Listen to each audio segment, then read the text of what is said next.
everyone, and welcome to another Finally Friday video.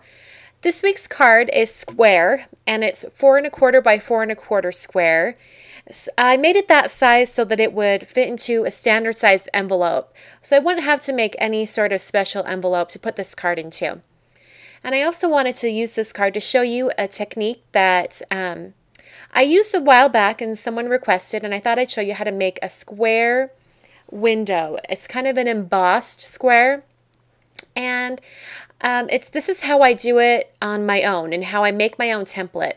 I'm using this square piece of heavyweight cardstock, and I've cut it to the exact size of the front of the card, which is 4 1/4 by 4 1/4. And what I'm going to do is I'm going to be using another piece of cardstock, which I've cut to 3 inches by 3 inches. I'm kind of placing that in the center. And then I'm just going to be tracing around it with a pencil. That's just so I have some guidelines so I know where to cut the template.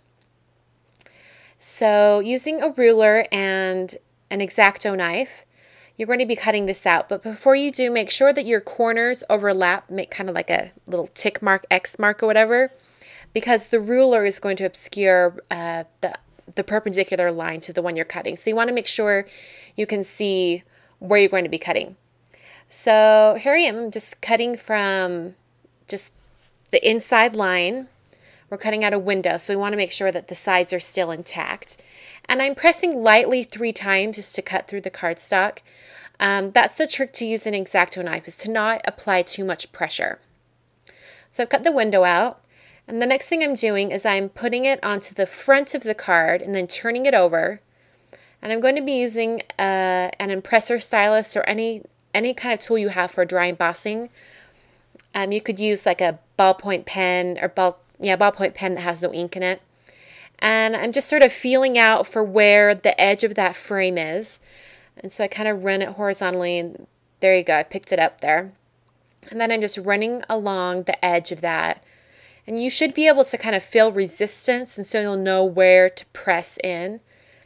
And the only part you have to press in is the part that's touching the frame. You don't have to go over the entire middle or anything like that, because all you're doing is you're pressing the cardstock down into that space, and once you've pressed in the outer frame edges, it'll show up just fine.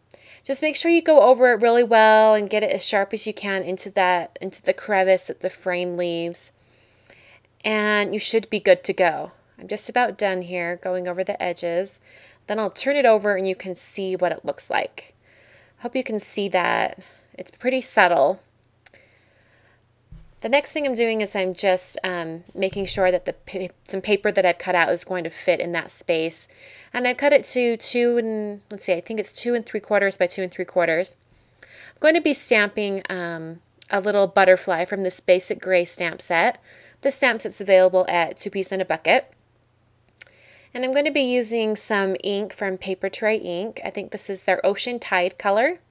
It's a really pretty bluish green color, more green than blue, I would guess. Almost like a sage color.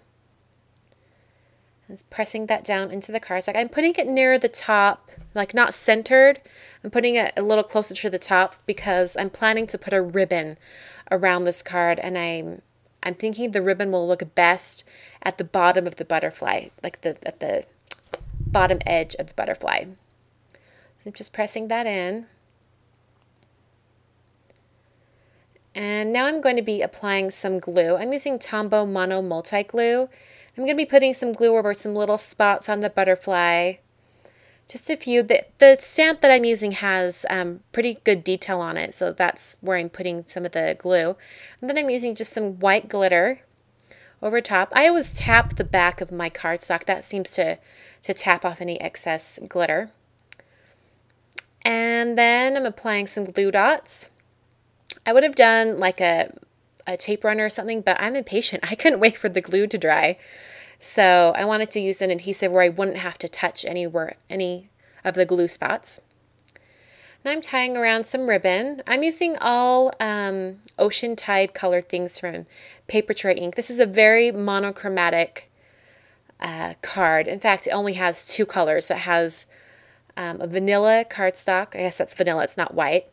And then Ocean Tide from paper tray. So keeping a card to just 2 colors is super easy, but I think it's also pretty classy.